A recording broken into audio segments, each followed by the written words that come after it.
I picked up some bait, some Hellgrammites. It's a pretty good piece of gold there. It's the best piece of trout fishing bait I've found out here.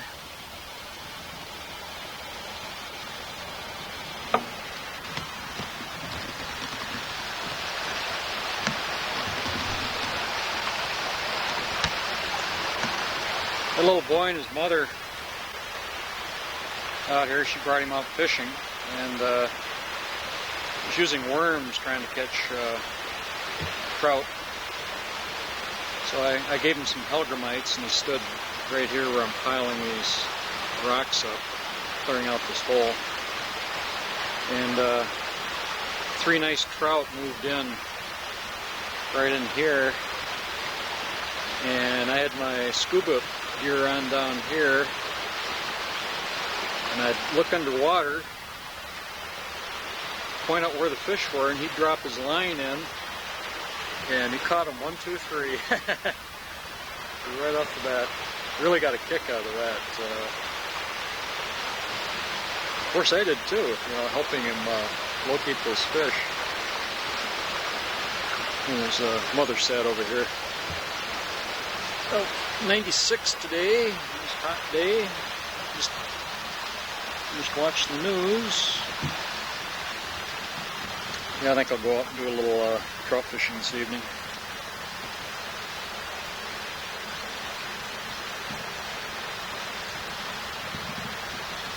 Today is the 2nd of September. Got an old fella from San Francisco camping up here. He drives a Mercedes-Benz. Bought it new back in 1961. And his name is Bill Rector. Used to work for the Union Pacific Railroad. So 40 years of it, and he hated every day.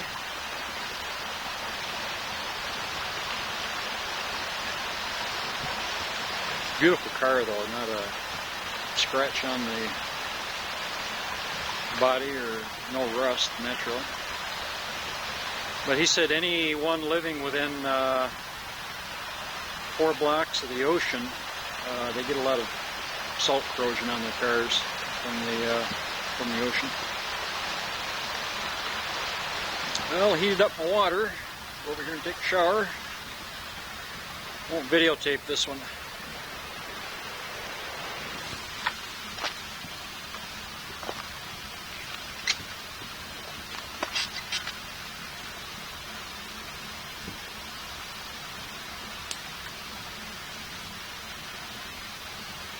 Haven't been putting in enough detail in my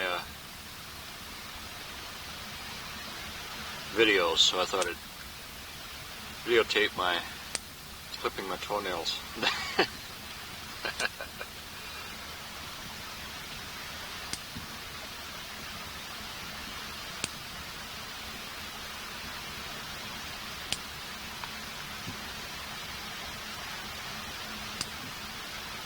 Millions of years from now, when we no longer have toenails, they'll watch this video, see how it was done.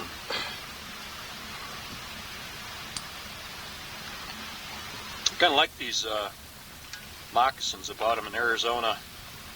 They're made of buffalo. Things wear like iron. Got a good sole.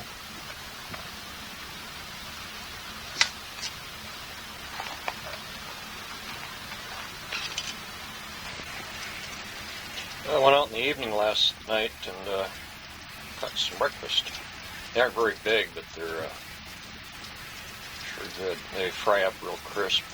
Eat the whole thing, except for the head. Give that to the coons. It's really a rough life out here. Get up in the morning and find gold every day and eat fish for breakfast. Got ravens up in the hills calling all day. Black bear trying to get into the trailer at night. Now this is September 3rd. It's about 8 o'clock in the morning.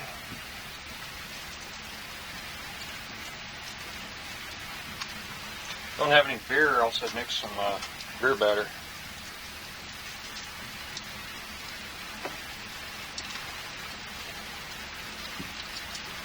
Well, I'll tell you, you can't beat those Hellgrammites for bait.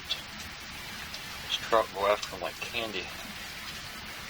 Of course, that's their natural food out in this stream here. I seem to bother with worms. A little boy over here yesterday, and he was trying to catch some, and he using worms. He just couldn't get him to strike, so I caught some Hellgrammites on the bottom. Getting some gold down there at the time. Oops. And he caught 1, 2, 3 in a row. Good ones too. Bigger than what I've got here.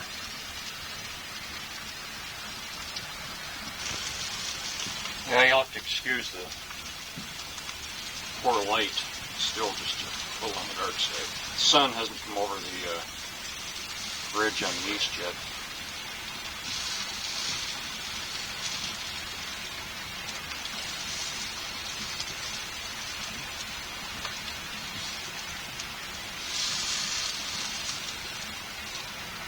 I usually have to cook 2 eggs with my fish. Put a little seasoning salt on there.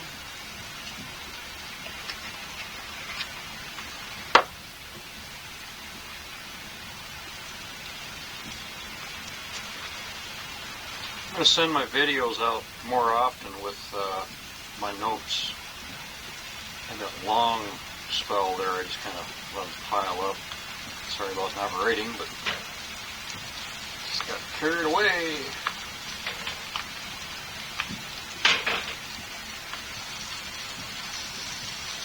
May stay here till the end of October. Depends on the weather. I'm getting gold here. I can't see taking off until it gets too cold.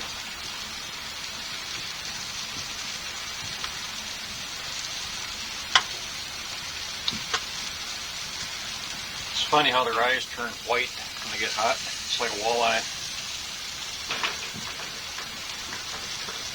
They get so crispy you can eat bones, fins, tail.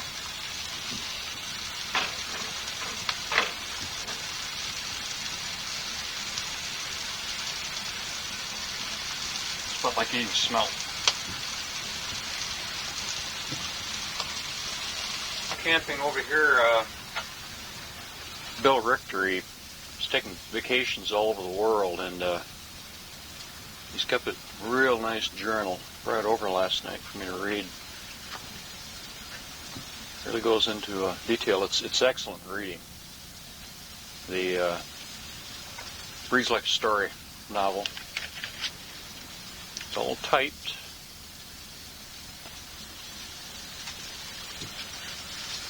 Yeah, I took my African journal over and he's reading it. I think what I'll do is rewrite my African trip, put more detail in like he has here. This is excellent.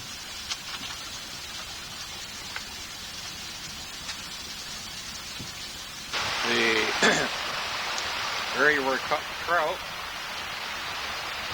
and there's the trout.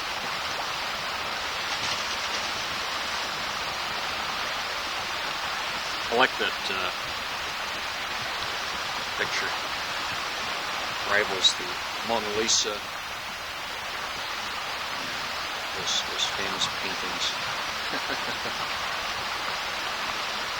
Oh, Don Tails down at the campground out there at Totten made a nice little napkin holder for me. And the problem is I don't have any napkins. I have to buy some.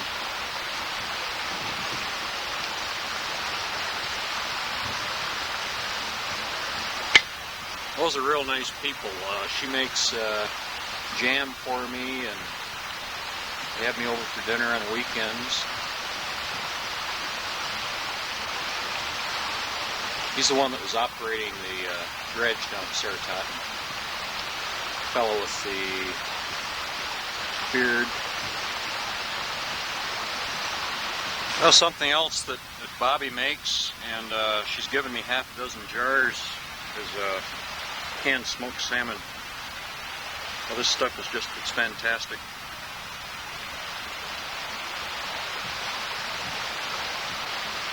I could eat a jar a day, but I kind of like to save it. That sure is nice. I've got my office here and my supermarket where I get my fish, my entertainment.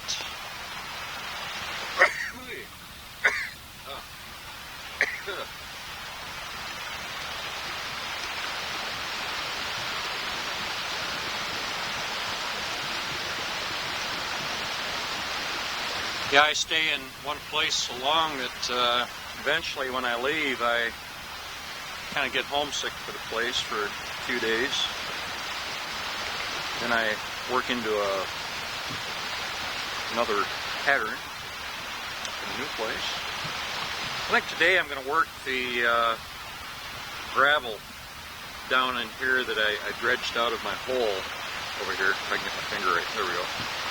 And then go over here and sit on that rock and run the material through my sluice box.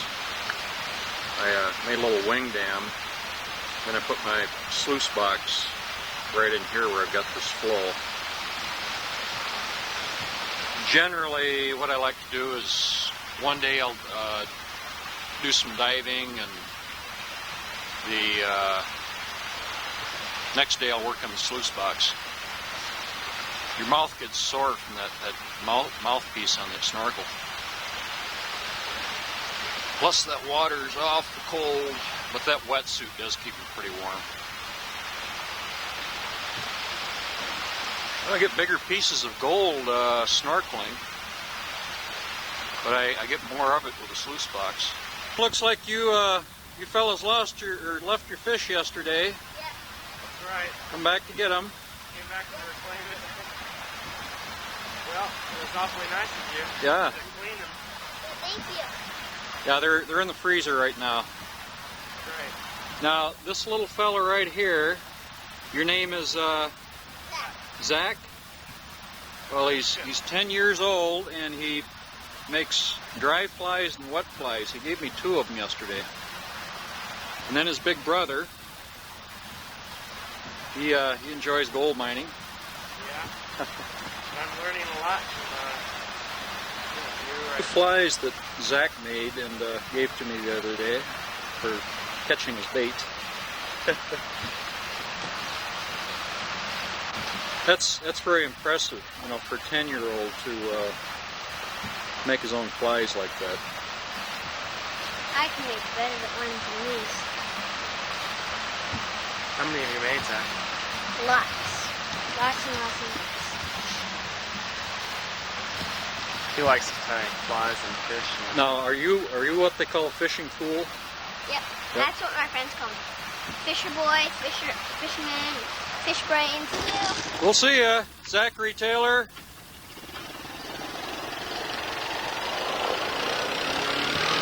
Well, Zack was up here yesterday fishing with his mother, and he left his cooler with his fish on the picnic table over here. They're from San Francisco. They've got a cottage downstream.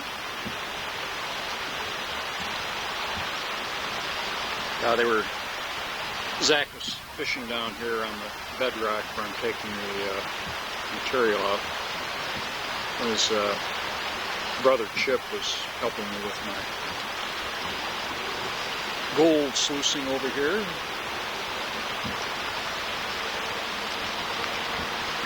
Removed all of the gravel and stone in this whole area, and some parts of the hole in here are 3 and 4 foot deep. And you've got a ridge of bedrock running through here. And a couple days later, some real nice trout moved in. Chip caught 2 or 3 of them yesterday. and these are all the rocks I'm throwing up. But I worked the bedrock cracks, and then all the light gravel and sand I push back over here, and then shovel it into buckets and run it through my sluice box over there on the other side.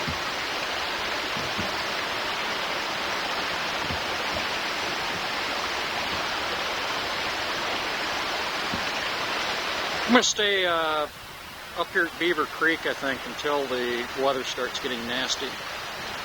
Because I'm finding gold, and it's a nice setup. I like it. Camp host here.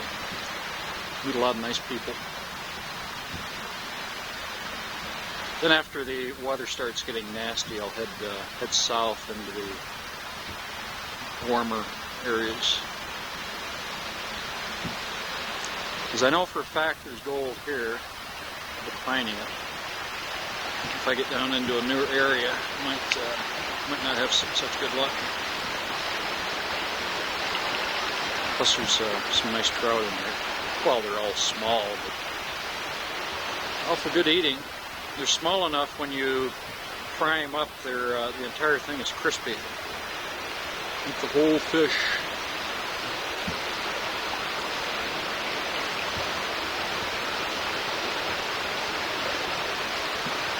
This is September 4th. I'm walking down the road here. I'm going to do a little videotaping downstream from the trailer.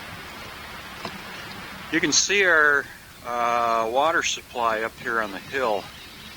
It's a big cedar tank connected directly to a spring. That's the overflow pipe up there. They've got a top on it with a lid padlock.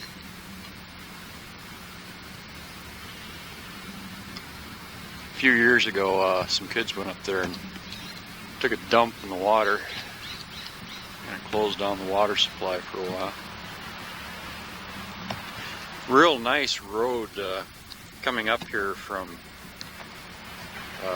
96, Highway 96.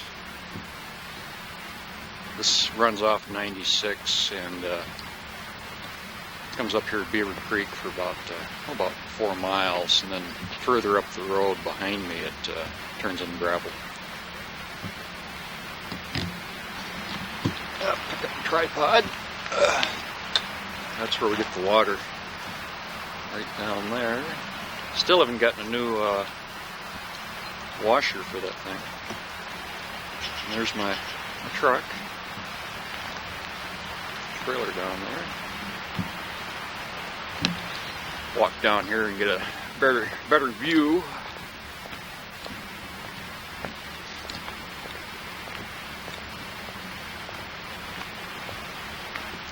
Saturday and Sunday this road is real nice for walks and things. There's no traffic. No loggers. There's my camp. El Campo. Little boy and his brother were here yesterday. That little fella's always leaving something. He left his fish and his cooler that one day. And yesterday he left his little orange plastic bait container on my picnic table.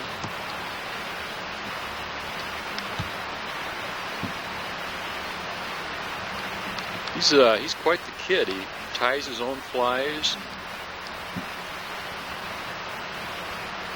Every time we get a little guy in here like that, they always remind me of Anthony. It really makes me homesick.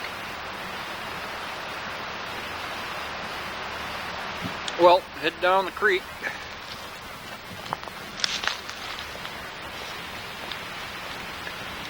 You can see how they cut the hill back right here.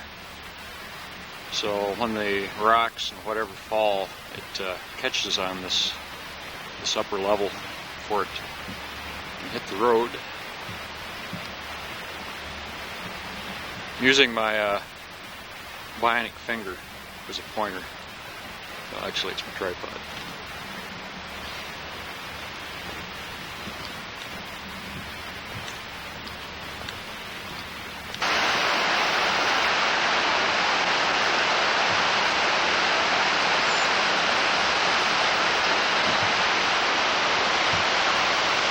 Well, you can see my trailer right here, and the area that I've been working just beside the trailer on the stream is right in here. A piece of bedrock I've been videotaping. See all the rocks I threw up right here.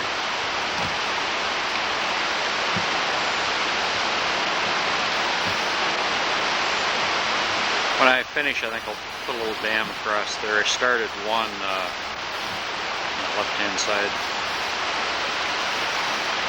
Raises the water a couple feet.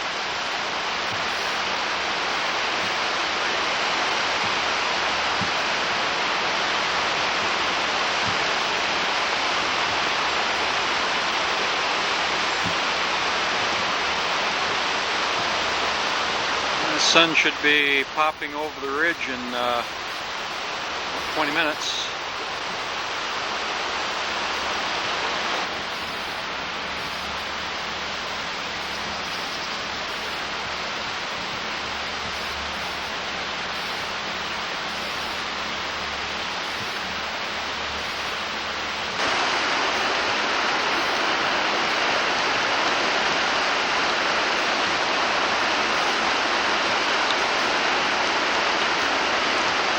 Those areas where I see the most trout when I'm scuba diving would be right in here, right on the edge of the bubble pattern you see here. It'd be just on the edge, and as insects and edibles come over the waterfalls and get through the bubble pattern, they're right there, and they just immediately snap up anything that looks like it's food.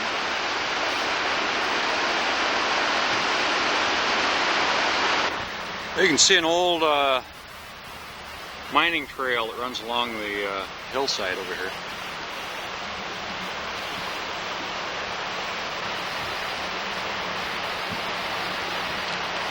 Old miners did a lot of work down in this area, moving stone, getting down to bedrock, get the placer gold.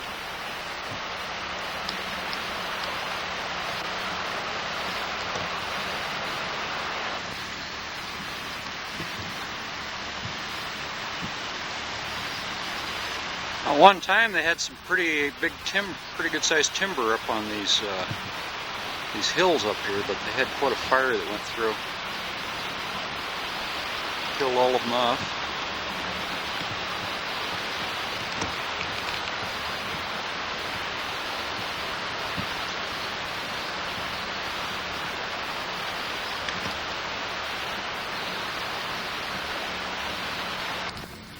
Got quite a big flock of robins going through right now.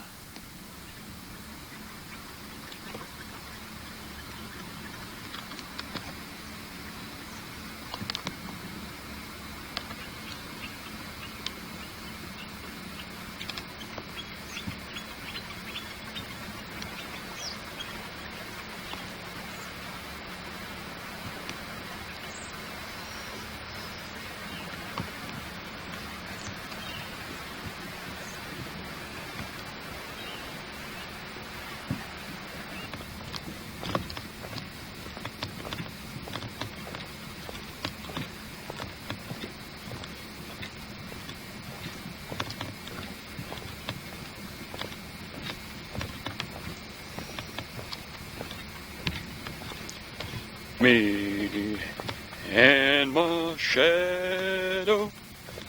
Where'd you go?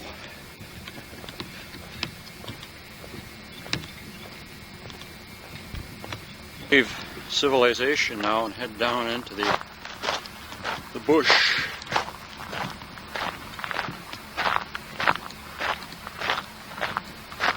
This is an old mining claim down in here. Quite a bit of activity.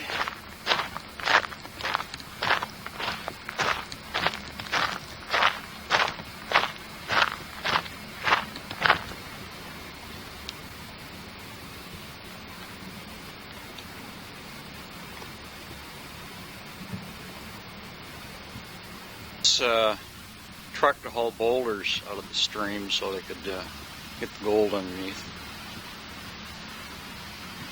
Steel cable laying all over the place here. Looks like the vehicle that Bonnie and Clyde were driving.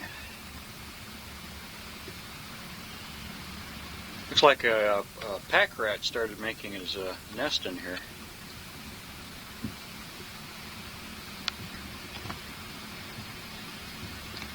Old Dodge.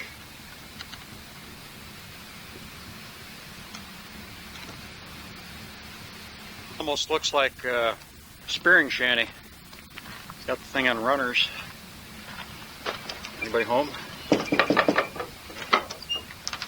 Aha.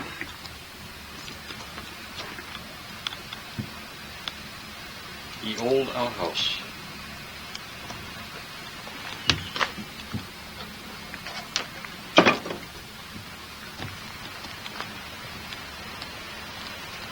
Yeah, this isn't one of the older mining claims here. This probably started working this back in the 30s, 40s.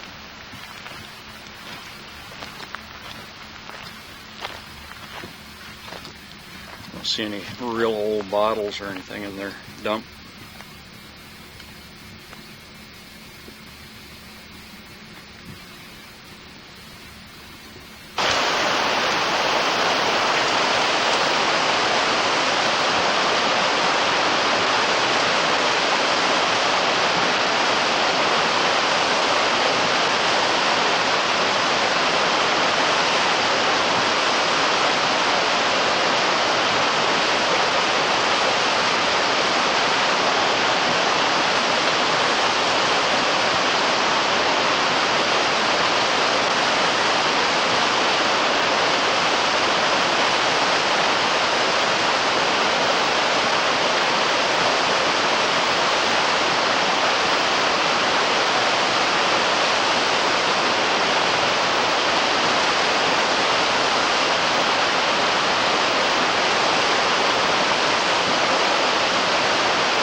Bet you there's some nice trout in this pool. I'll have to check it out.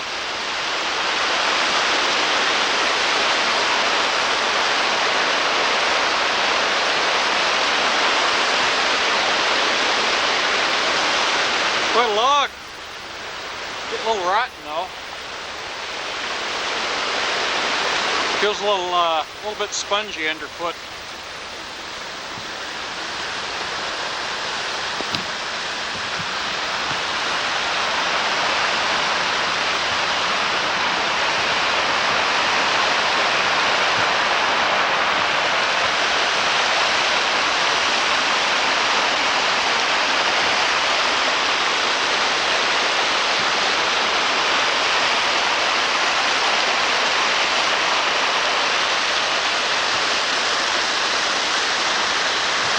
Somebody had a plastic shelter right here. I don't know how well they slept on those springs. I haven't seen a mattress. Apparently the radio gave out.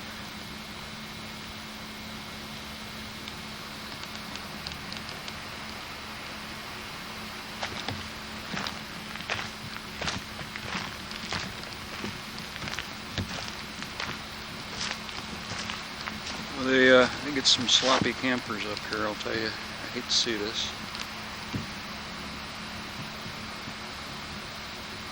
Dad's favorite trees right here, a locust.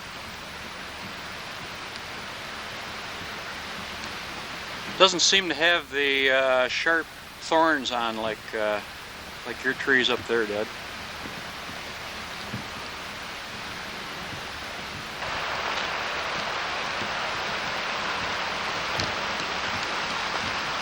A little bit of a goat trail here.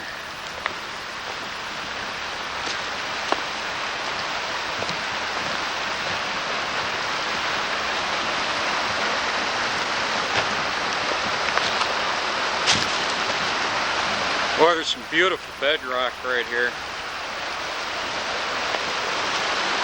When that gold travels downstream, it hits that bedrock, and if there's a crack out in here in the bedrock running perpendicular with the current, that gold will fall down in there, and it's stuck there until, well, somebody like me comes along and pries it out. This is part of the Earth's crust.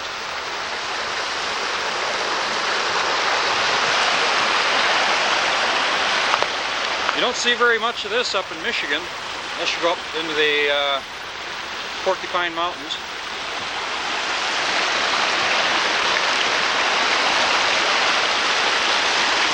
Well, I'd really like to check this out, but I think it's on a private mining claim. I'd have to kind of sneak around.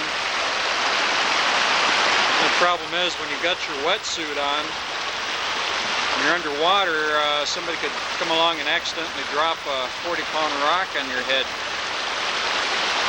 Just another accidental drowning.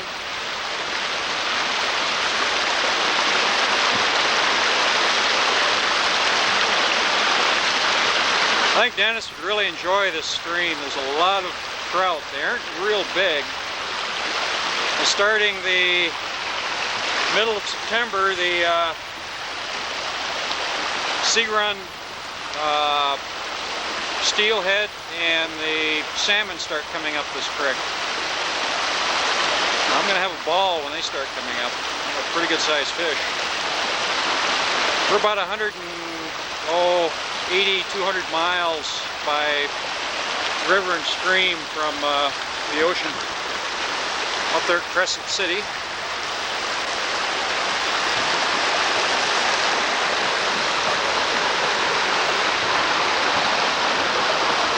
Looks like I can cross up here. I'm going to walk along the other side on the way back up to camp.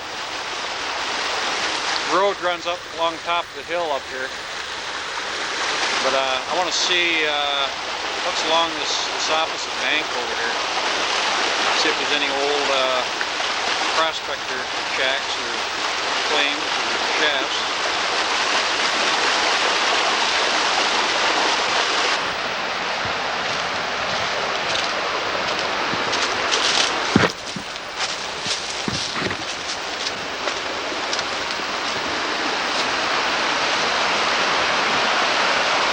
This is a diver's dream right here. A lot of bedrock. This is a good place for rattlesnakes down under here. I'd like to get a couple more.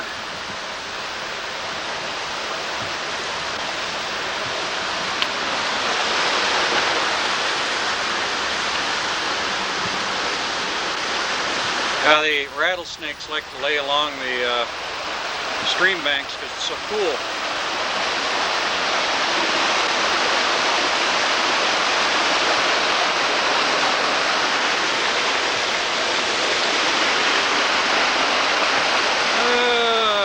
See if I can cross right here.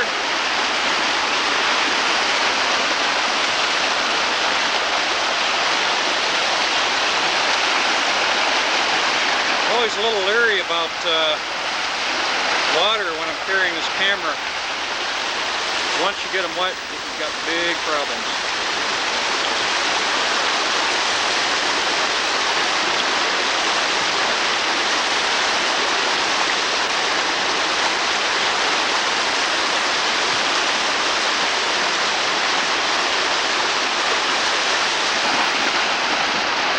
Now a track like this one right here, running on out, would be an excellent gold catcher.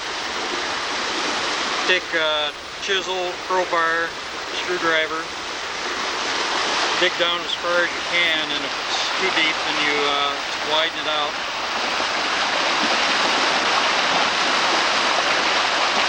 If you find a crack in a good spot, nobody's worked it, you can take a lot of gold out of there.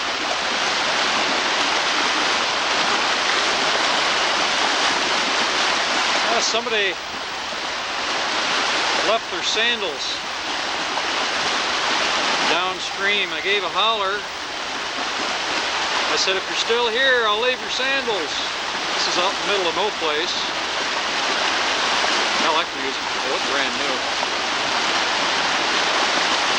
Well, nobody answered, so take them home. I can't see, just leaving them out here in the brush. Well, it looks like a pretty good place to cross right here.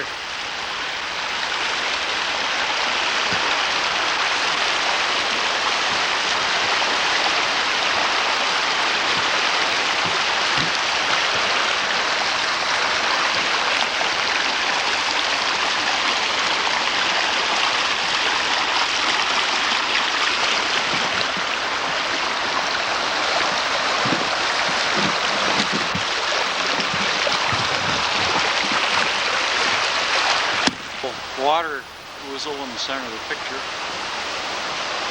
He'll dip his head under water, trying to find those insects.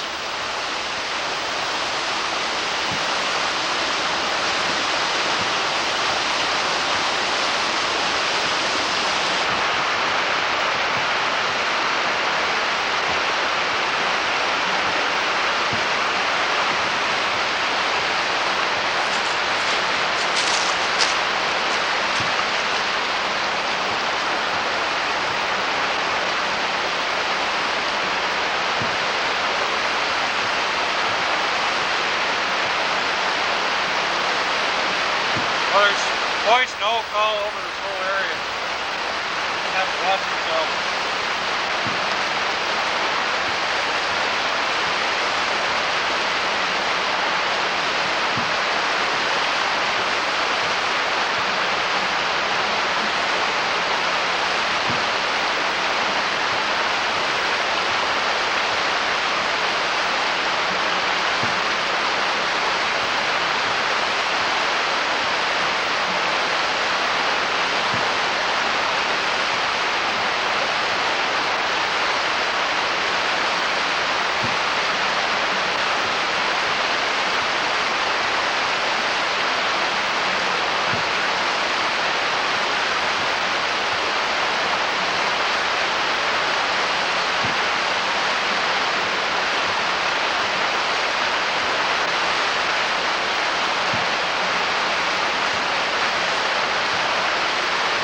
I always find these scour bowls to be kind of interesting.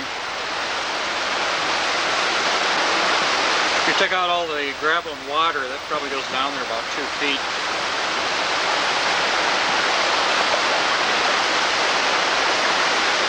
It's a big boulder.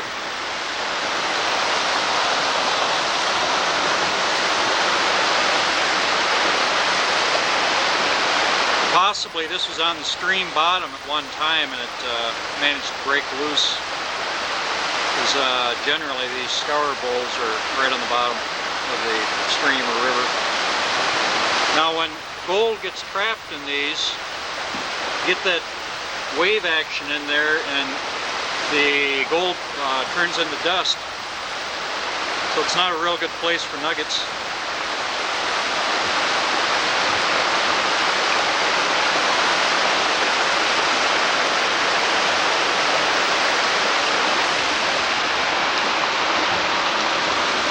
A nice size raccoon here, crack. Big one.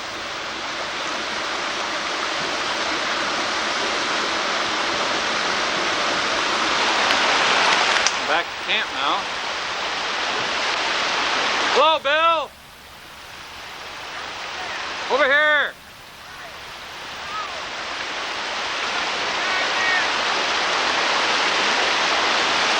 Fellow lives in San Francisco. He worked for the railroad. Nice guy. Sit around the campfire. Pardon me? Lots of it. All the time. This isn't like being back in Michigan. When you're walking out here in the woods, you're always a little apprehensive about the rattlesnakes. Well, they can pop up any place.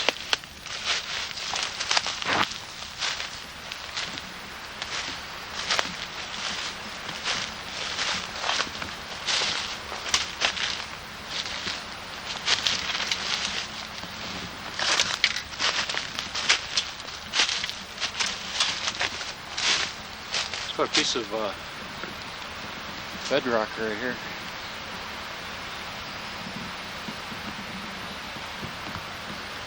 It's nice and cool up next to the stone. Thick moss.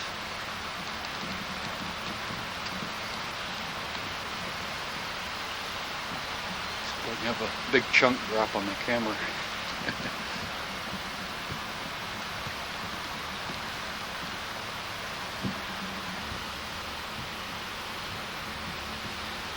Back in the 1840s and 1850s, after the Anglos came in, got what gold they could, the whites, then the Chinese came in,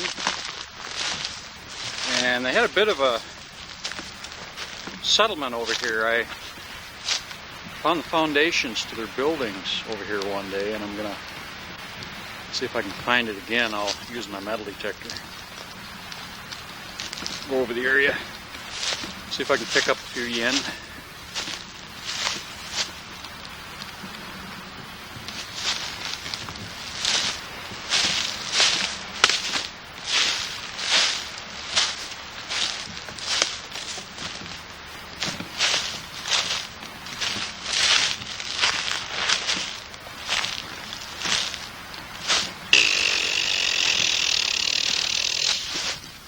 Oh, false alarm.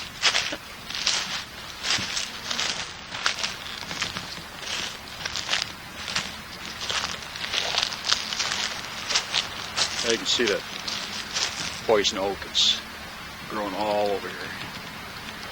As long as you've got socks on, you don't get your arms down there too low. It's pretty safe. But if I do touch it, I go back and scrub down with 1000 ampere. Now this is on the other side of the stream, and the campground is right over here. Looks like there's a bit of an old road going through it here at one time.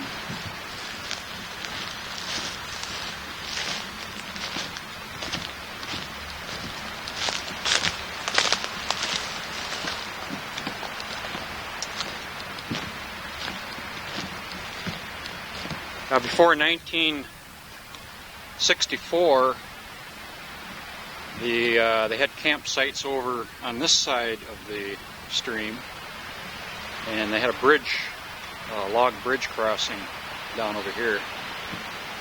And 1964, they had a flood through here, and where I'm standing, the water was about 20 to 30 feet above my head. Washed everything out. So they decided not to put the campground back in on this side. Well, I'm back at camp. It's quite a car Bill drives. It's an old Mercedes, 1961. Bought it brand new. He doesn't like to put the hood ornament on because people keep ripping them off.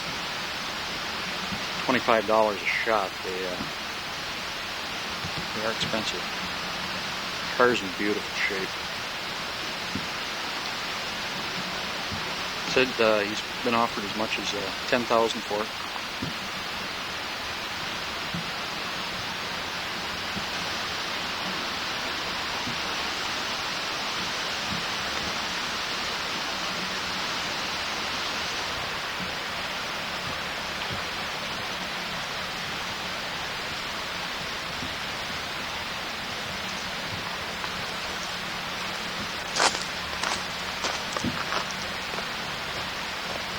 You know, this is really quite the deal for me. I could go to almost any national forest campground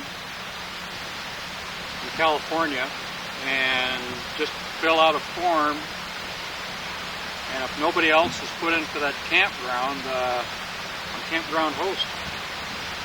It's a nice job. Especially too when, you know, you've got gold out here in the stream, and that's my basic reason for being on the strip.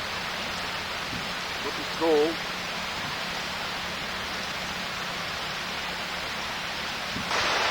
Well, there's my old Sluice.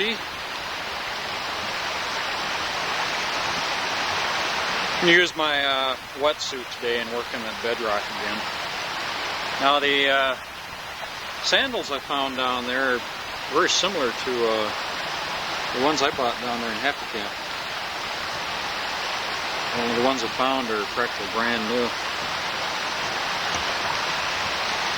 That one right here is one of my old ones. That's what I found here. Well, actually I found a pair. My size too. Didn't look around for body though. There might have been somebody laying down there along the shore or someplace. Boy, it was incredible. Yesterday we had 112. I put the thermometer underneath the trailer out of the sunlight. 112 degrees. Here it is, September 4th. But you know that heat is not the kind of heat we have back in Michigan. This is a dry heat, and you can probably tolerate 120 and it really wouldn't bother you that much. Although yesterday I was in the creek all day getting material off the bottom and then running it through my sluice box. So that cold water kind of compensated for that high temperature.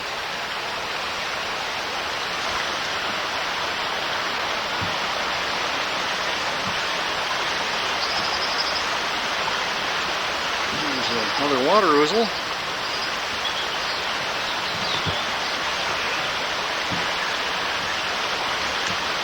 I wish I could get closer.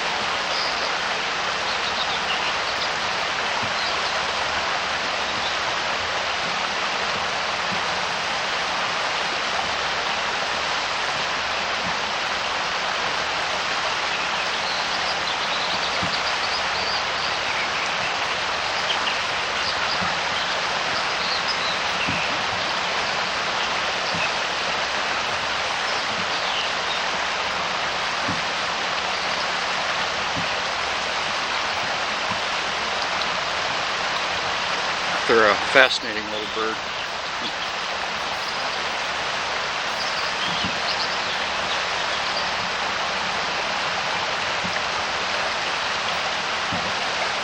Little mud puppy down on the bottom.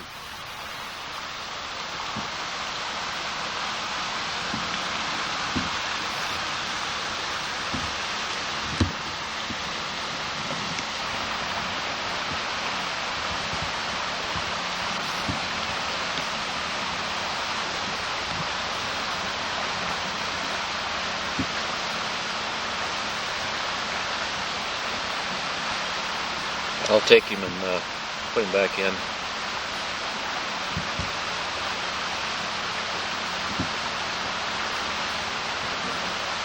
So it's sticking to the table.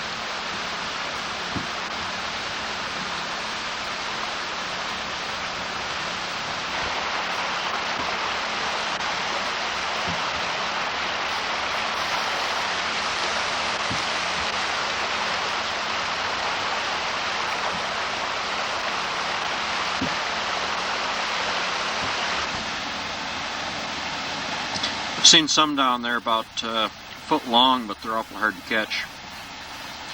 Swim like a fish.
screening off the big rocks so they don't cross or clog up my riffle box.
Today is Labor Day. Kind of a slow weekend in the campground, not that many people.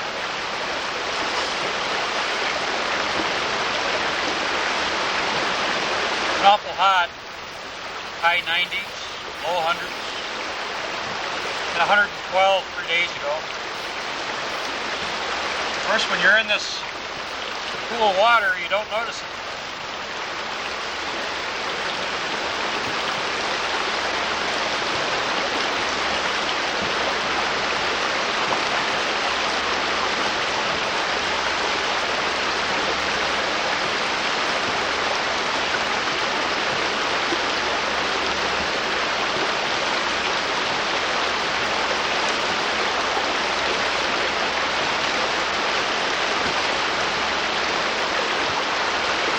A lot of fun watching that gull creep on down the loading area.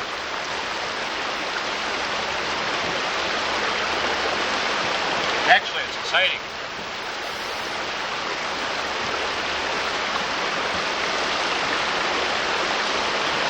A little chunk there.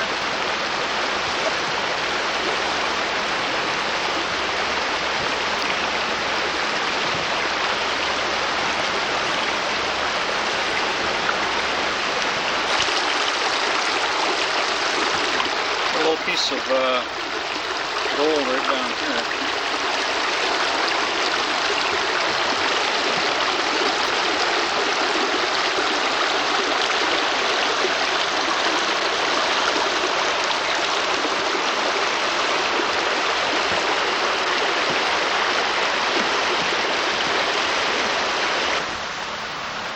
Well, the end of the day.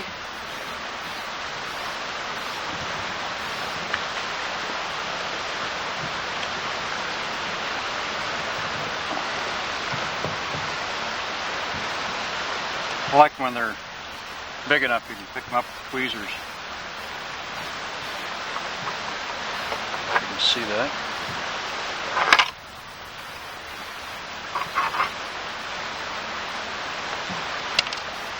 Clunk.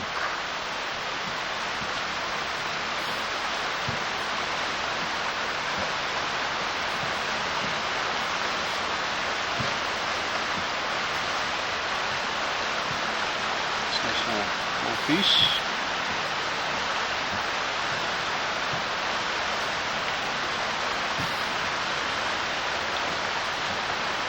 I like them when you drop them in the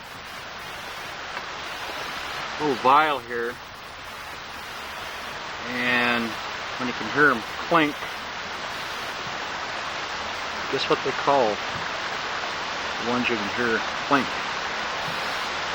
Call them clinkers.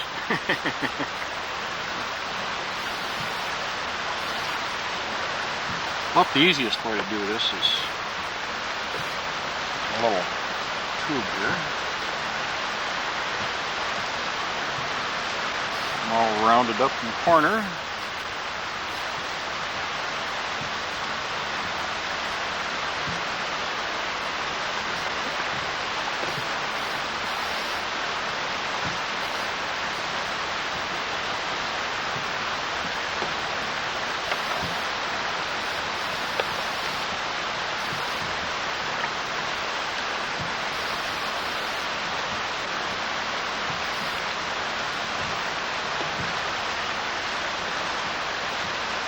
Goldfinger,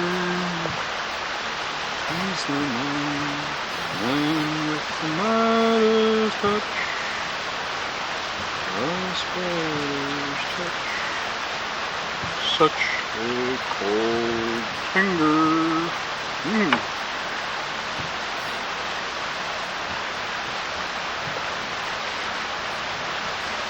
Well, you don't find a lot of it, but not here to get rich. Well, that would be nice.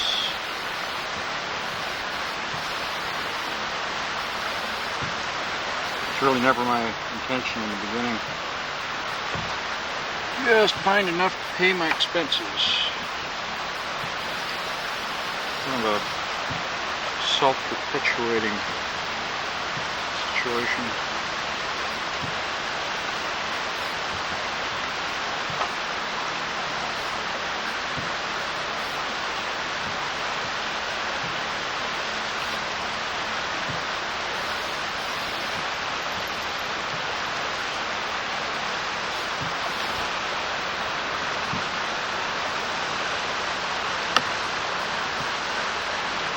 Get a couple of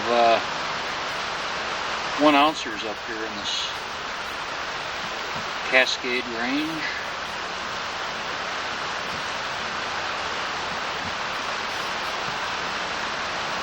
This thing, when it's full, is worth $440. Well, actually 80% of the spot price for the day. This gold here is not, well, no gold, native wild gold is 100%. Most of it's 80% fine. Even though it looks like it's pure.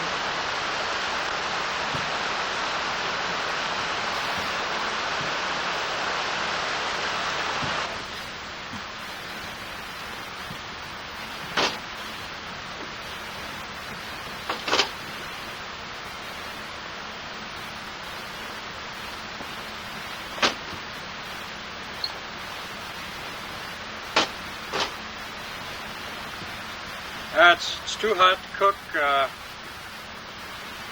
tonight, so I'm eating out. I'm eating out of a can. I'm eating outside my trailer. It's like a furnace in there. We had 96 today.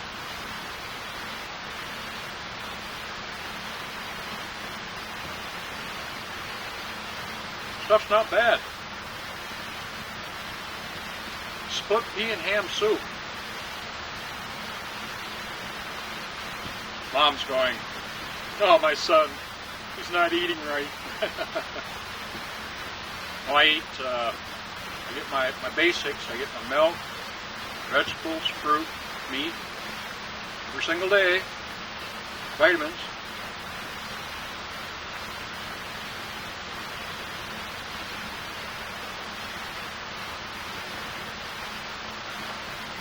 Oh, there's a cat.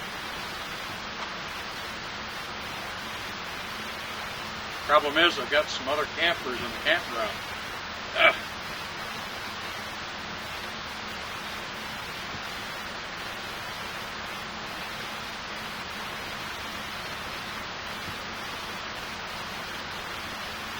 Well, I'm thinking of going back down to the Seiad campground September 20th. Cliff came up the other day and asked me if I wanted to take that campground down there. Bobbie and Don are leaving the 20th. So if I get on there, I'll have free electricity, free gas, all the girls I can make. Oh, hummingbird. Did you see that hummingbird just now? So I saw the red on my can. They get a little confused. There's something about red that attracts them. My feeder over there is red too.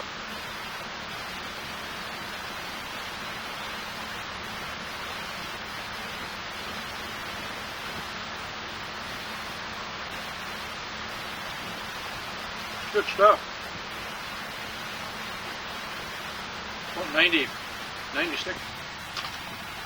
Good morning. Today's September the 6th. I was so impressed with Bill Rector's journal that I was reading over here. I decided I'm going to go over my my African trip and add more detail and explanations.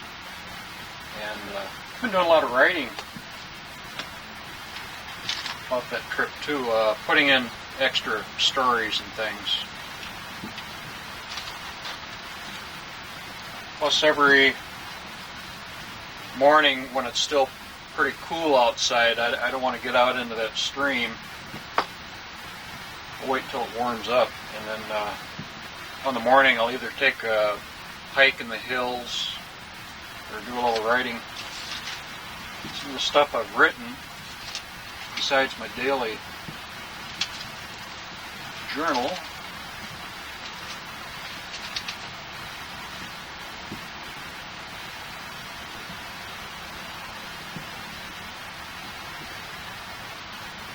well, things like almost anything you do will be insignificant, but it is very important that you do it. Nature is neither cruel nor kind, but simply dispassionate. Very, very deep subjects here.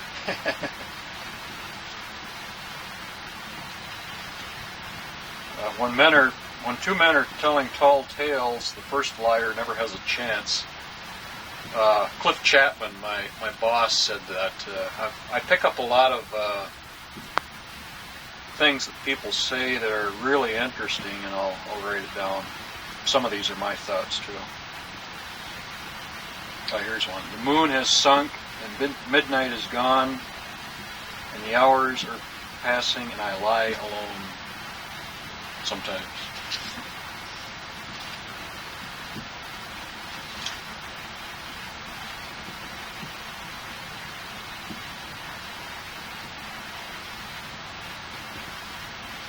This Rocky Mountain High by John Denver, I think really suits my thinking and the way I'm living right now. I changed parts of it. Here it is. He was reborn in the summer of his 40th year, coming home to a place he had never been before. He left yesterday behind him and found the key to evermore. When he first came to the mountains, his life was far away, on the road, hanging by his thumbs. But the string is already broken, and he doesn't really care. He climbed the mountain to see.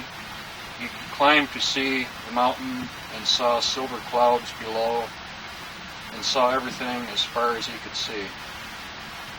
Now he walks in quiet solitude in the forest and the streams, seeking grace in every step he takes.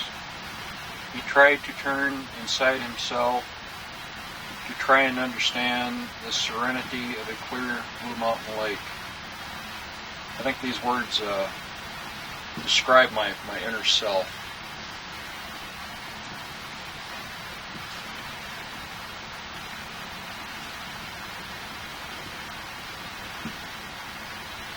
This little thing I wrote, I called Night. Don't feel sad because the sun went down. The moon is made of gold. Skipping lightly upon the horizon, touching stars so cold.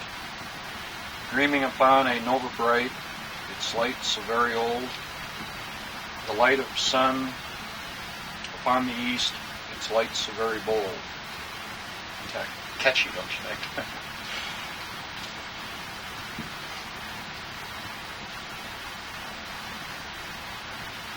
I wrote nature's art.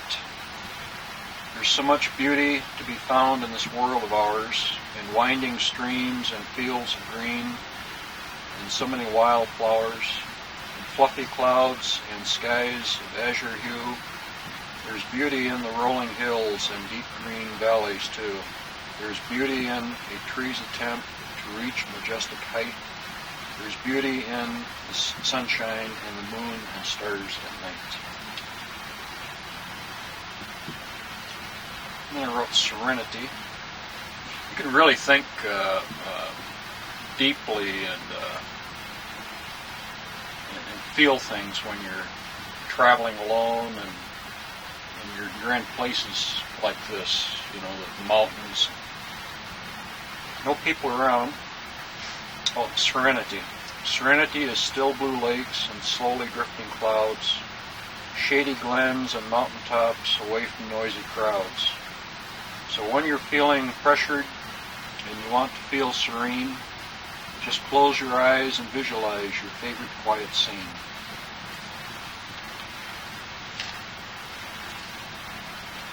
Of course, I added a few things about other people too. Home by Mark Twain. Of course, everybody's heard this one. Home is that place when you go for a visit, they have to take you in sometimes.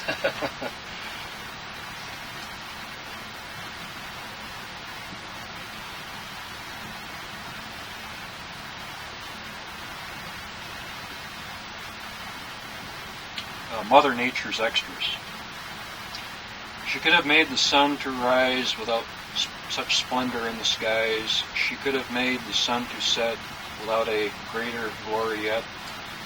She could have made the ocean roll without such music for the soul, the mighty anthem loud and strong, and birds without their clear sweet song.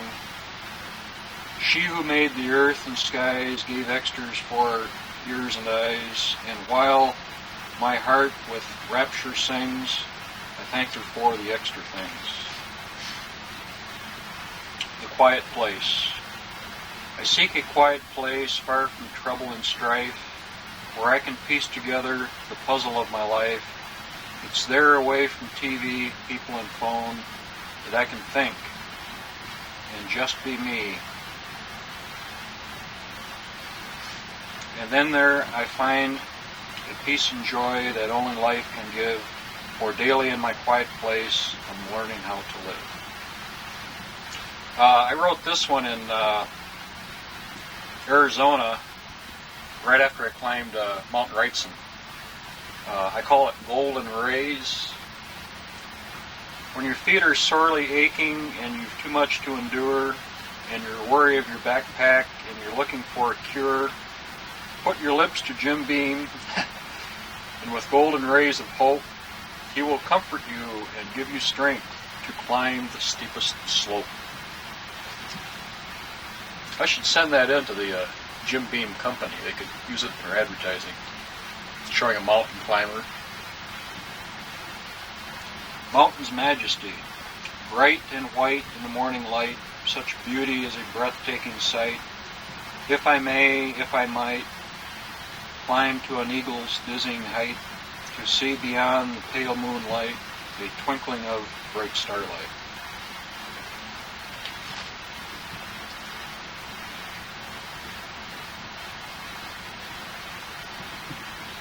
I call this one existence. The land that lies around us and challenges our right to exist in this world is never forgiving and ever demanding.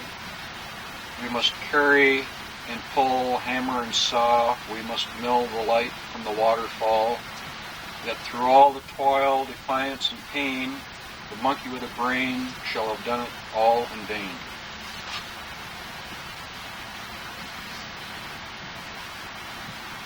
This is written by Ernest Hemingway. It's called Heroes.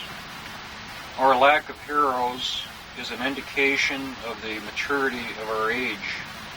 The realization that every man has come unto his own and has the capacity of making a success out of his life, of being able to say, I have found my hero and he is me. And then I like this one right here. It's called Success. There's only one success: to be able to spend your life in your own way. And God damn it, that's what I'm doing right now. Excuse the language. I really feel strongly about that.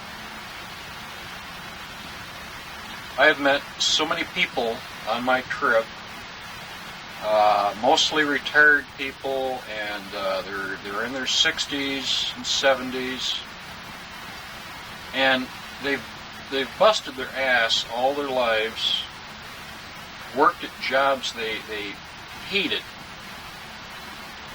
and now they're at the end of their lives, and they've got just these few years left. And a lot of these people, they can't do things like they used to. Well, sure, they can drive their motor home or their trailer to such and such a place, but then when they get out of that machine, they can't hike the hills, they can't do things that take strength. And I decided that I've got the time now, I've got my strength, I've got my health. I'm not going to wait till I'm 65 to do all of these things. You just let your life slip by. Of course, you can take your vacations and your weekends, but I want a long extension of things that I'm enjoying. Take 6 months or a year, 2 years. Just do it every day.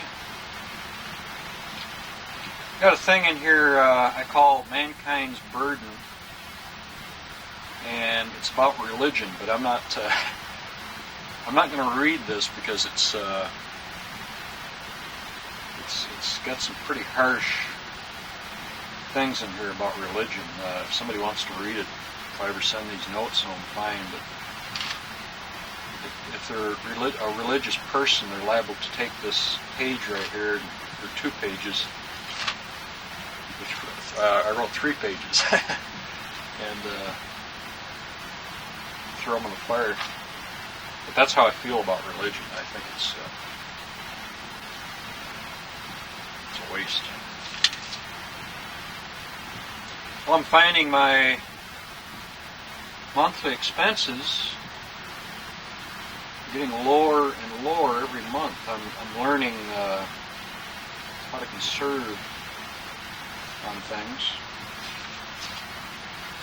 Of course, I'm getting more of my gear together all the time. Oh, like this face mask, which is a professional type, and a snorkel. This runs about $50. And this diving hood, insulated, runs about $35. Anything that has to do with scuba or diving out here is really expensive. And I bought some new knee pads. I lost the one of them that Mom gave me for Christmas. Floated down yon stream. These are a little better though. They've got a double strap on them. Cover more of the knee. These don't slip down your leg like the others do. These run about $10.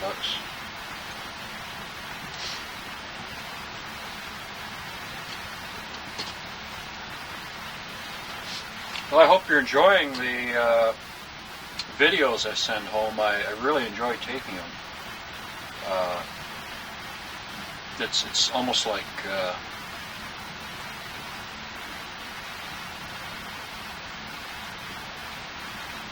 being eternal. I mean, you take these videos, and long after I've passed the age of 40 or gone on to some other place, you can look at these videos. Or when I'm 80 or 90 years old, it'd be enjoyable watching that young fellow break his neck in the stream down there.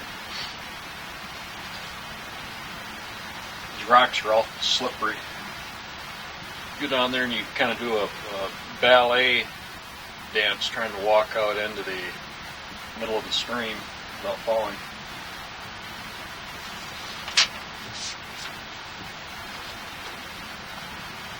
Right now, I'm going to figure out how much that Kilimanjaro climb was, convert in shillings to dollars, and I'll write that down here. Bill really enjoyed my my African trip album here. He's 63 years old, and he is contemplating taking that trip himself. I wish him luck.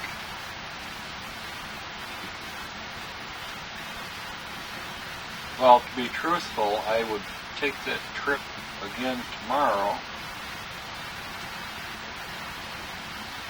because I really enjoyed it. Really added a lot to my my experience in life.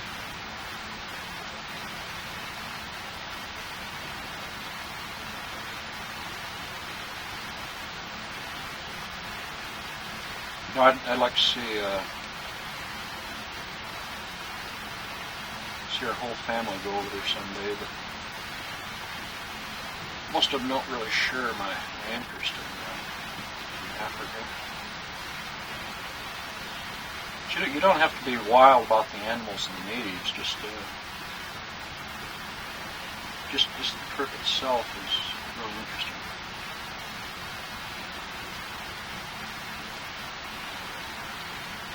Well, head to the stream. Well, last night was about 56, and yesterday's temperature was about 98.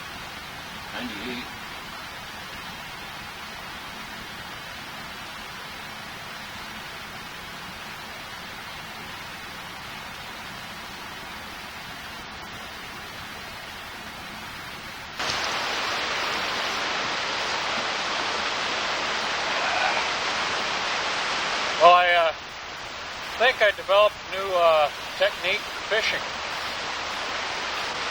During the day yesterday when I was down there getting gold on the bottom with my snorkel outfit, I was picking up these Hellgrammites.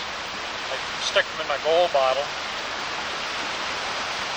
And at the end of the day I brought my fishing pole down, baited up the hook, and I'd be down on my belly with my face mask, and I had my rod up like this. And those trout that were in the hole there, I'd watch them take the bait, because I could see underwater up there, and the instant they took that bait in their mouth, I nabbed them. Well, I didn't videotape it because it's hardly sporting. Got some nice trout though. Now today I'll work my sluice box on the other side. What I do, I rake all the gravel loose with my pick, throw the big stones up on the bank, and the following day I'll run that stuff through my sluice box. It kind of cements together after several years laying in the stream bottom. Then you have to break it loose. The best way to do that is with the wetsuit and snorkel. See what you're doing down there. Well, I took a walk up the road last night just before dark, and about 50 feet in front of me, a black bear crossed the road and froze instantly. And he went up the side of a little grassy hill, went real slow. Could have shot him 10 times. and never made a sound, never broke a twig or rustled a leaf, just a black shadow. Of course, where was the video camera? Back in the trailer. He was so close I could see a glint in his eye. I never expected to see anything last night. It was really incredible to have a wild black bear that close. Wind was blowing in my face. Well, I think we'll have some breakfast, get to work. Today is September 8th, I think. You don't keep track of time or dates when you're out here in the bush. Well, I've had a pretty good 2 weeks up here in Beaver Creek. Found some nice pockets down there in the bedrock. This is my fine stuff on the left and the coarse stuff on the right.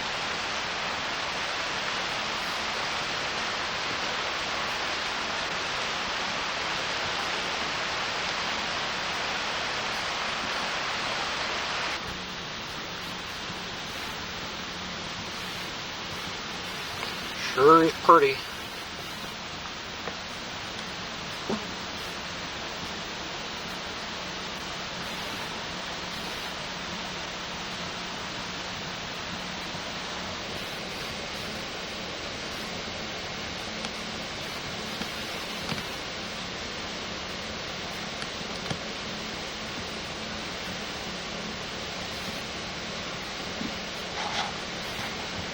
Yeah, I prefer these big chunks.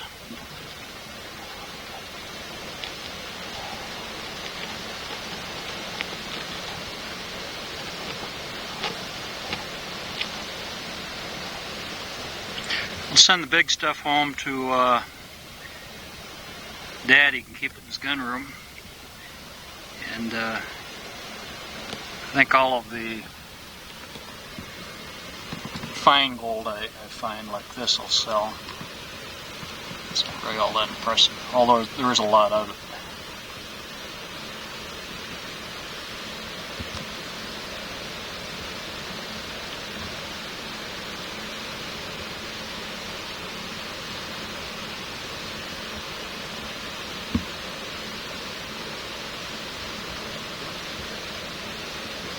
One more look.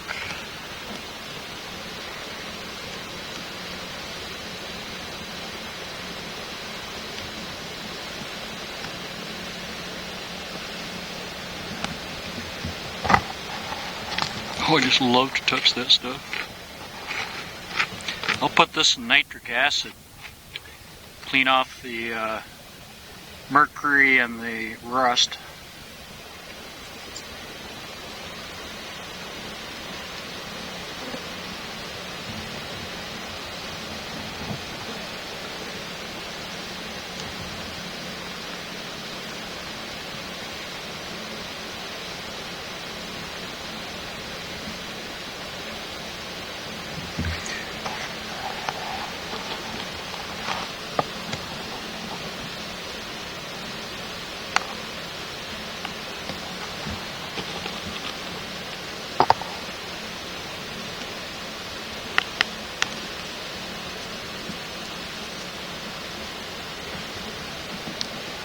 It's a lot of work getting this stuff, but I really enjoy it.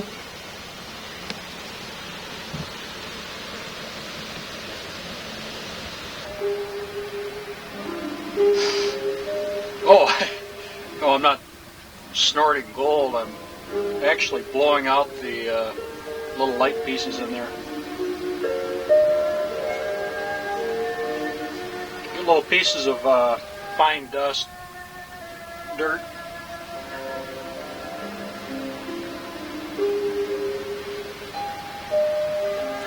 Gold being so heavy, of holes back, and the dirt ends up right along here. This is the final process before you sell your gold.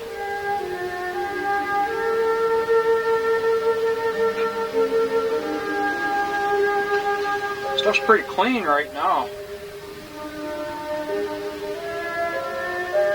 Just end up getting the stray little pieces of black sand. Ah, it's pretty stuff. Love it.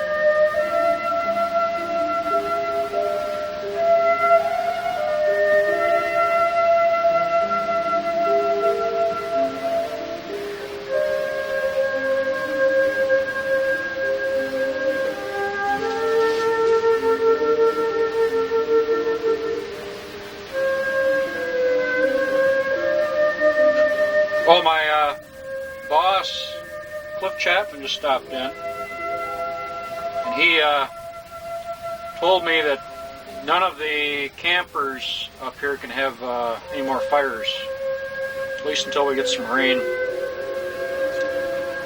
Well, they don't want fires over here like they're having up in Yellowstone.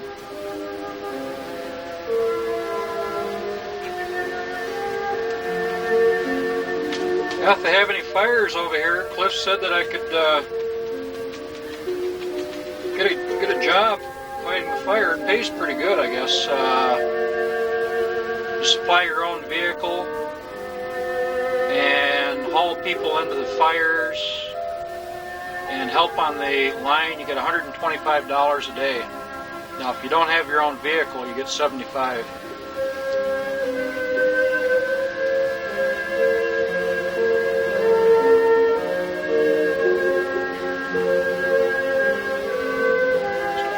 Clean.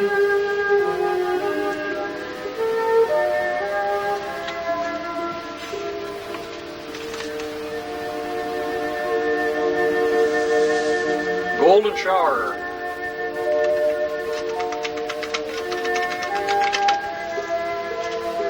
Of course, there is another golden shower, but we won't go into that. Kind of breezy out there.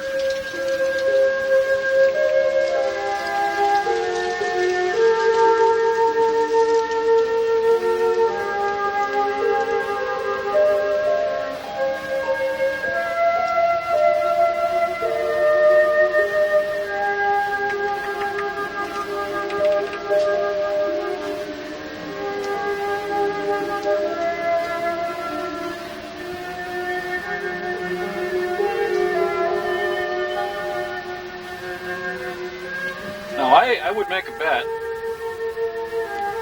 I mean, a brag or anything, but I've probably got more gold than all of the other Neils combined right now.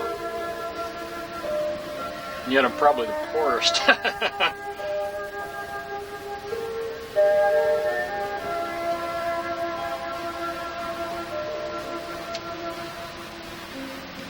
Oh, that's nice. This is just about a little over an ounce and a half, so there's about $700 and some in here. This is just about an ounce. All the big stuff I'm going to keep. People like to see the big nuggets. This fine stuff, there's no glory in keeping it, so I sell all this.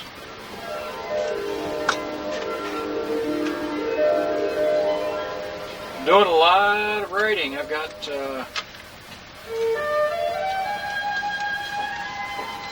let's see, 8 pages, both sides right now. My African safari.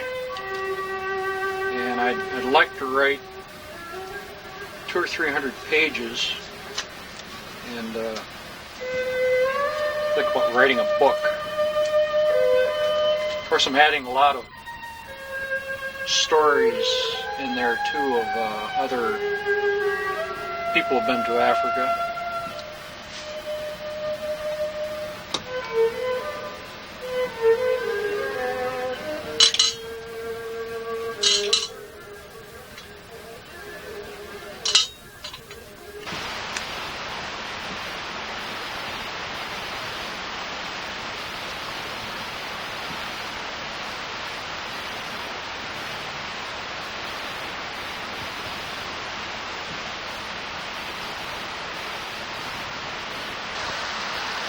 I'm picking up some of my real fine gold with Mercury.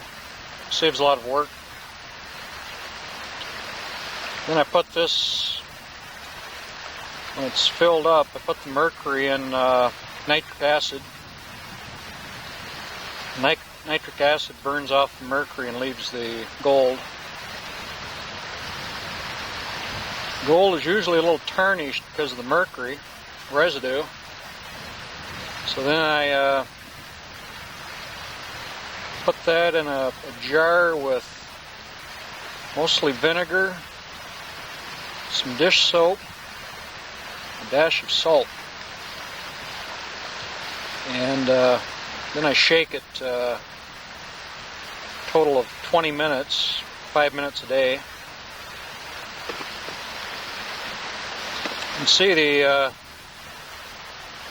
gold attached to the outside of that Mercury. Now eventually the Mercury becomes so full it doesn't roll.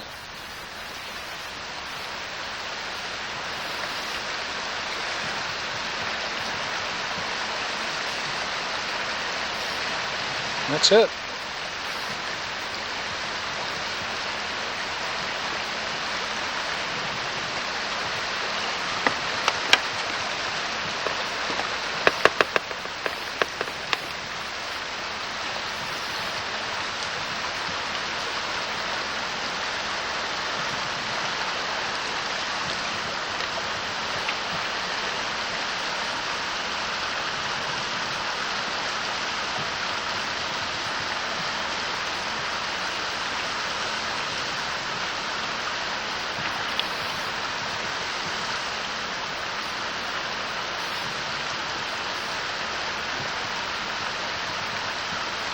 Mercury's very dangerous stuff.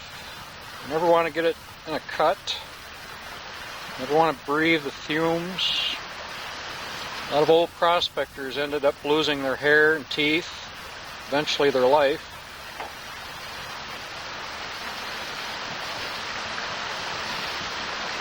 You know, they worked with a lot of dangerous stuff. They used to have a cyanide process too for leaching gold out of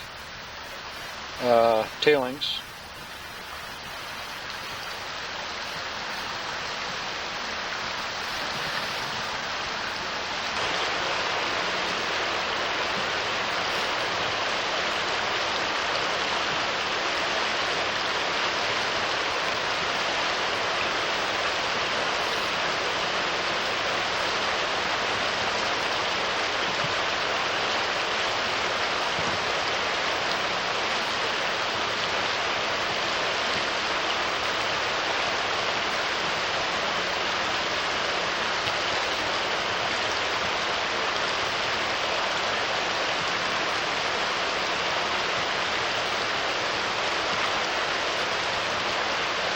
This is Ouzel.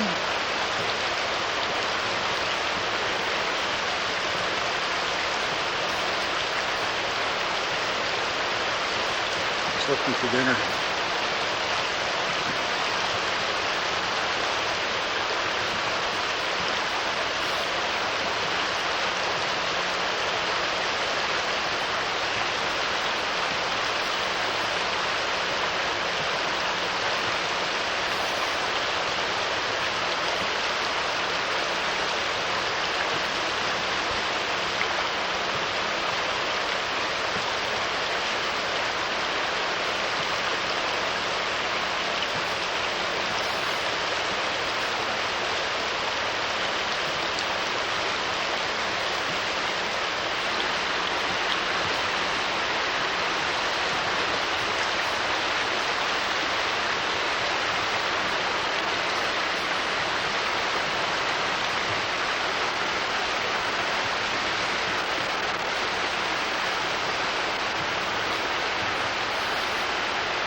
They have an owl decoy sitting in this barn.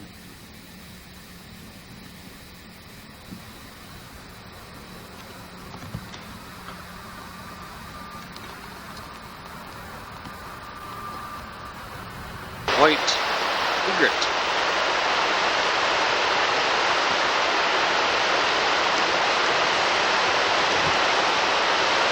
It's the first one I've seen.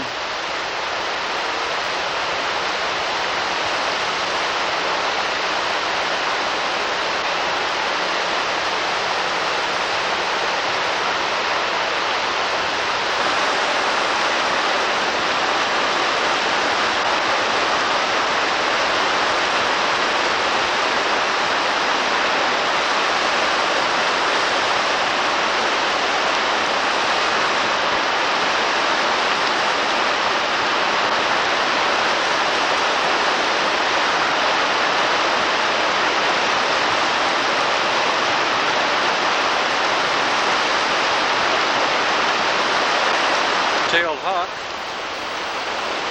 There's two of them up there right now.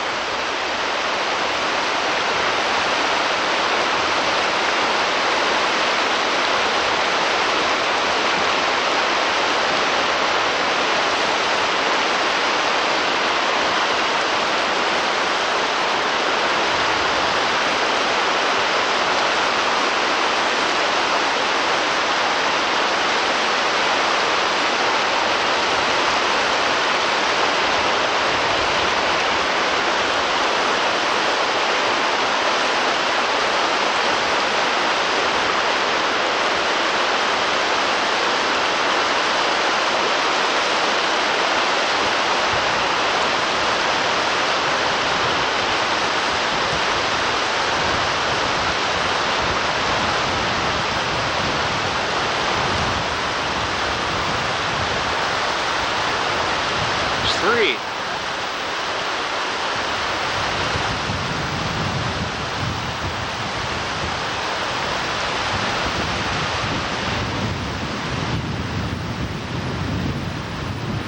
Trying to get this egret to fly, but he just won't do it.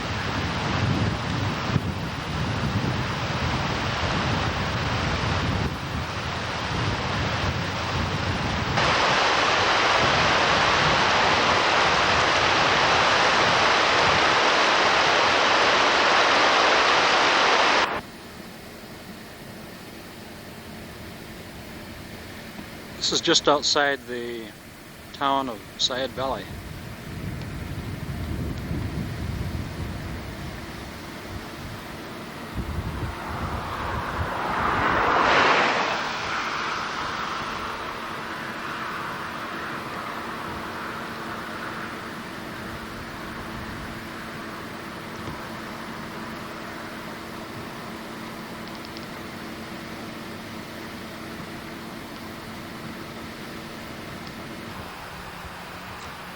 September 12th.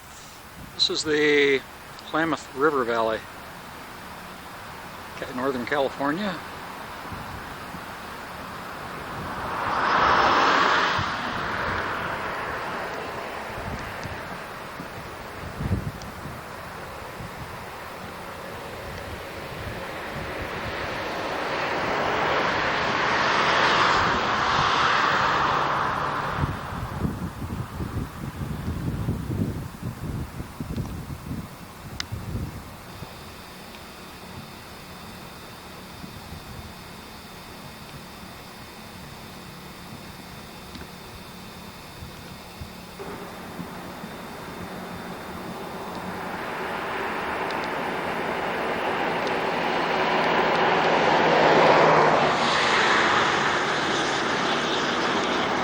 It's almost 100 feet deep. The bedrock here runs almost straight down.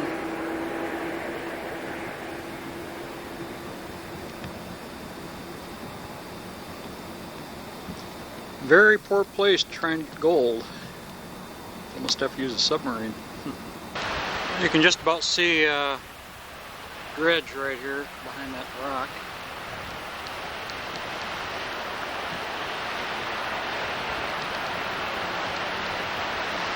All of these shots are of the Klamath River.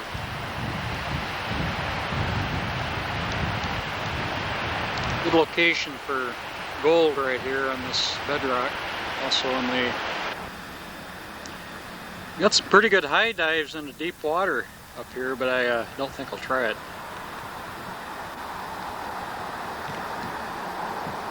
It's about 40 foot.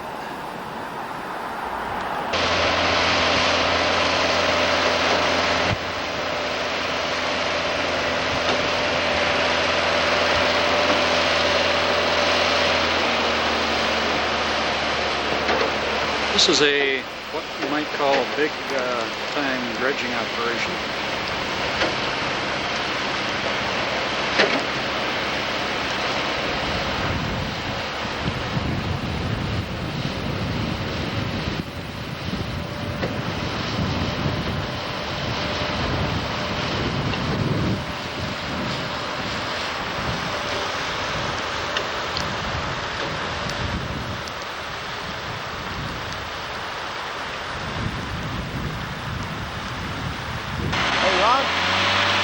Get those big rocks in the hose.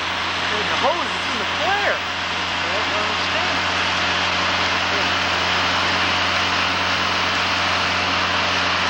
We're having trouble with a large rock in the suction tube.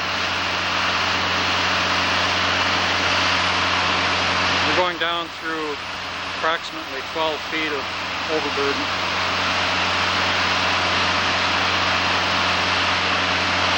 Using 9-inch, 12-inch dredges.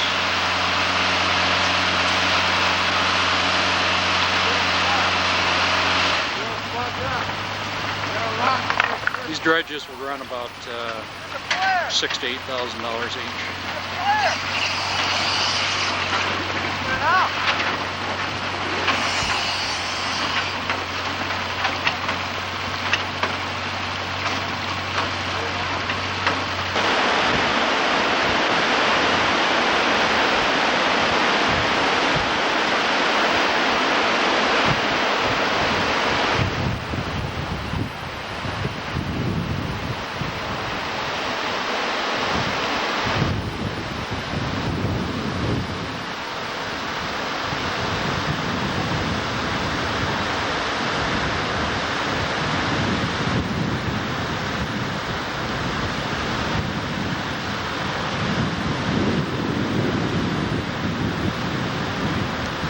My little friends from Beaver Creek, water Ouzel,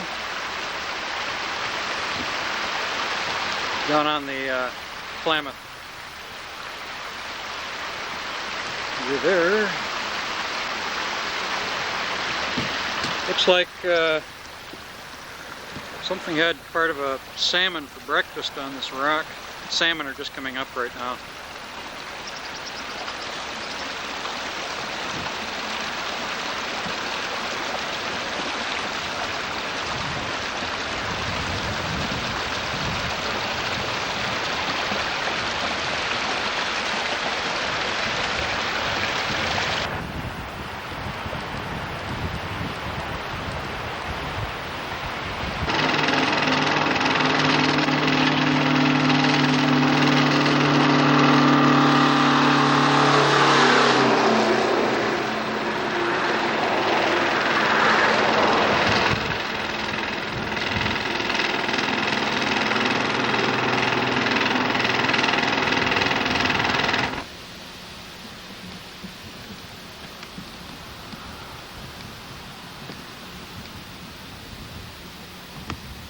Hasn't rained here in almost 2.5 months.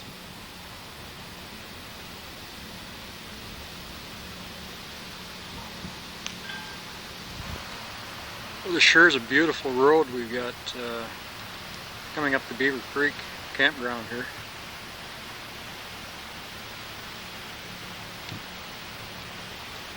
Got a lot of heavy timber up here. It's just like the Upper Peninsula. Very similar to the Porcupine Mountain area.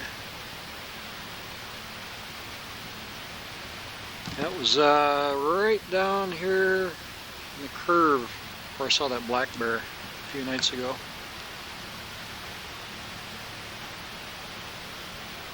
I'm up here right now. It's 7 o'clock in the evening. I'm just going to walk along the road here and go up from the hill. See if I can get lucky with the video camera.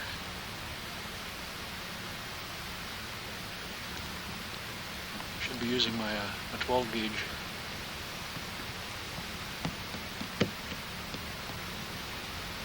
Surprising they've got so many maples and oaks up here. They're just starting to turn.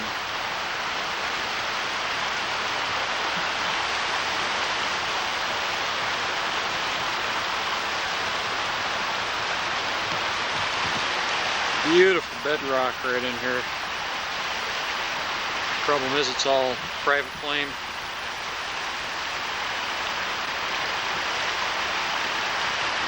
Got a massive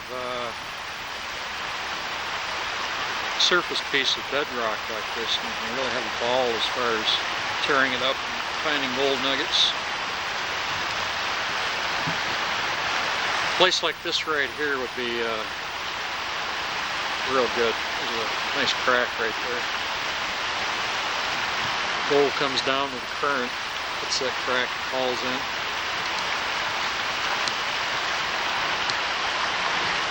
Probably 3-ounce nuggets down in there.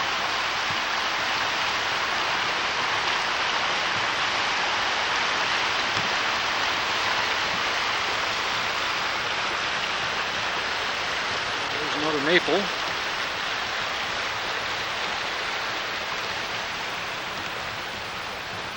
You've got just about as many broadleaf trees as you do pines up in this Northern California.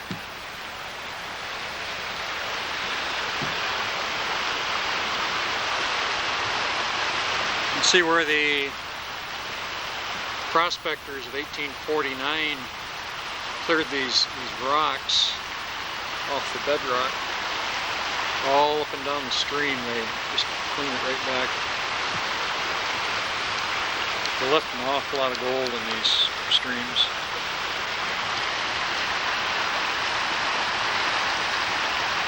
It's a strange thing where you have good gold, you also have good trout fishing.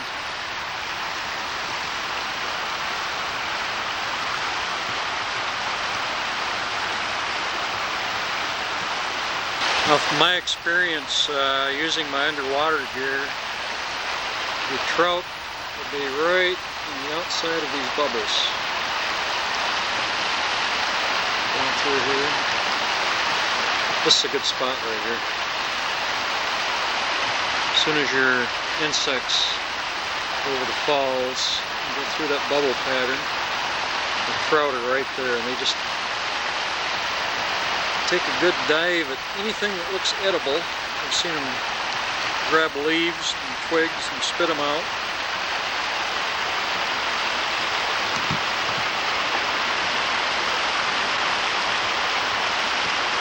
Get your blood going when you see a big trout down there. Wish you had a spear gun. This would be a good spot for trout right here. Right below the bubbles.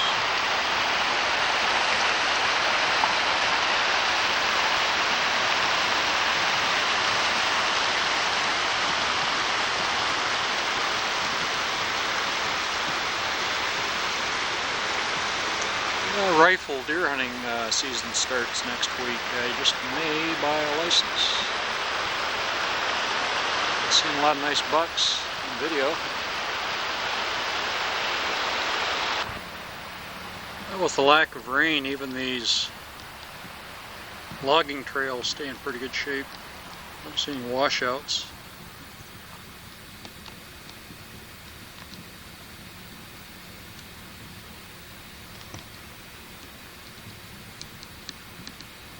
This road goes up to a place called Deer Camp.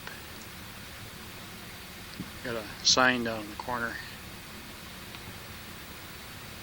Now they're doing a little cutting in here.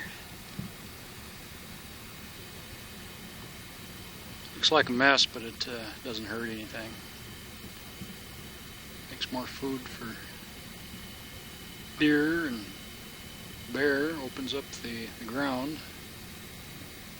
More grass and berry bushes.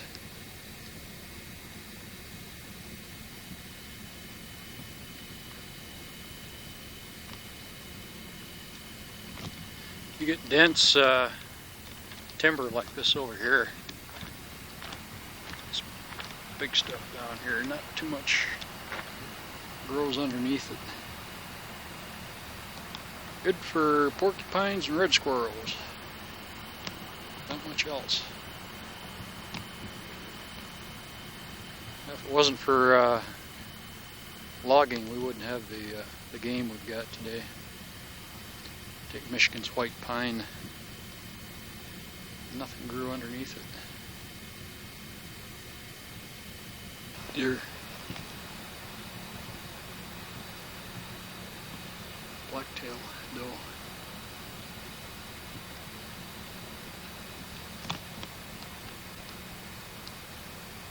That's all I have up here is blacktail.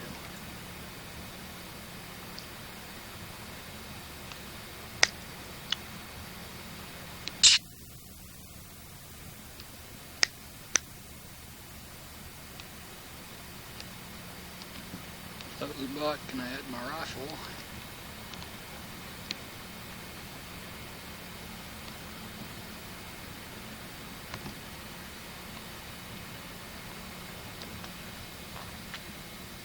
Yeah, right next to the cutover area, right here.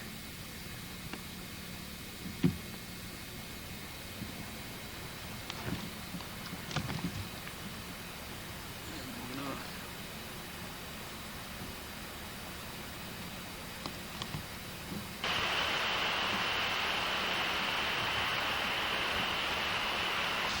Today is September 14th. We've got a pretty full campground. Quail hunters, deer hunters.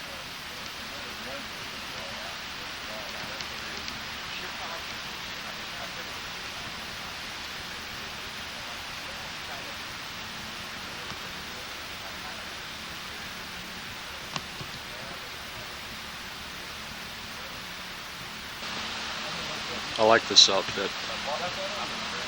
Old fella here came driving in. Well, not that old.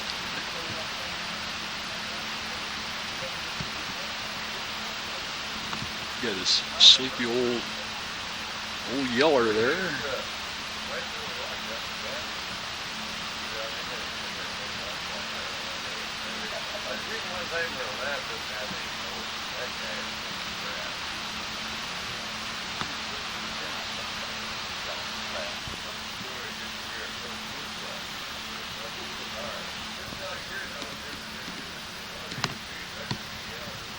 The box says Point St. George Fisheries.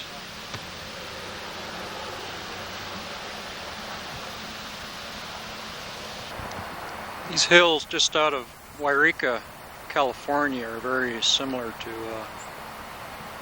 the ones I saw in Tanzania.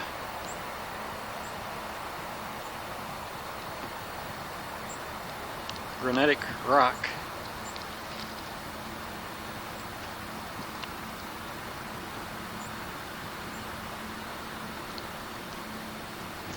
I'm heading for Mount Shasta to make the climb today, September 14th. Just picked up my mail down there at Klamath River. I haven't read any of it yet. I'll read it after I come back down off my climb.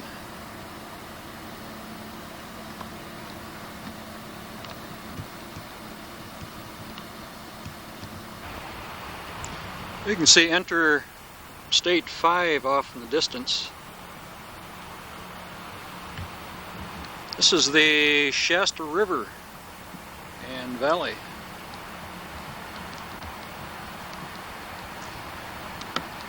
Comes off the slopes of that almost extinct volcano, Mount Shasta. It's overdue for an eruption, according to the experts.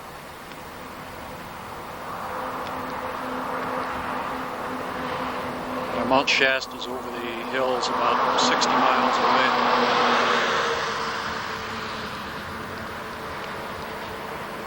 Salmon should be up here in about 2 weeks.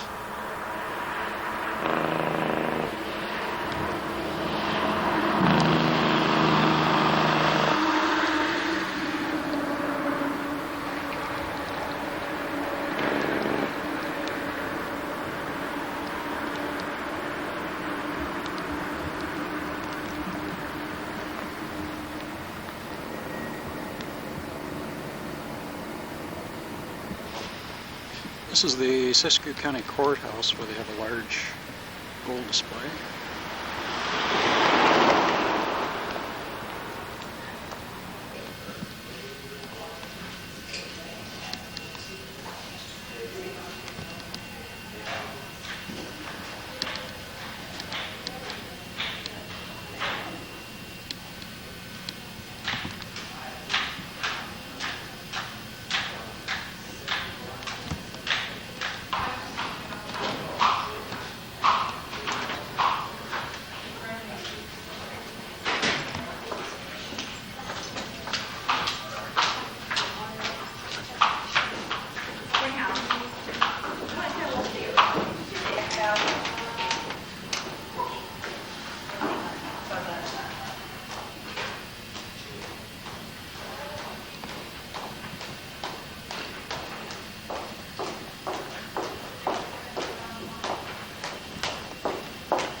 This particular piece is 95 ounces,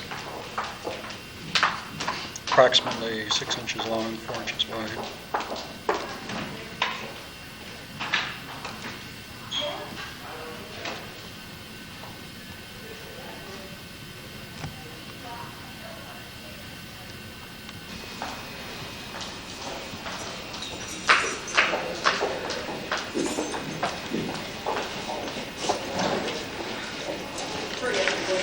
In 1913, this nugget sold for $550. It's almost 6 inches long and 2 inches wide.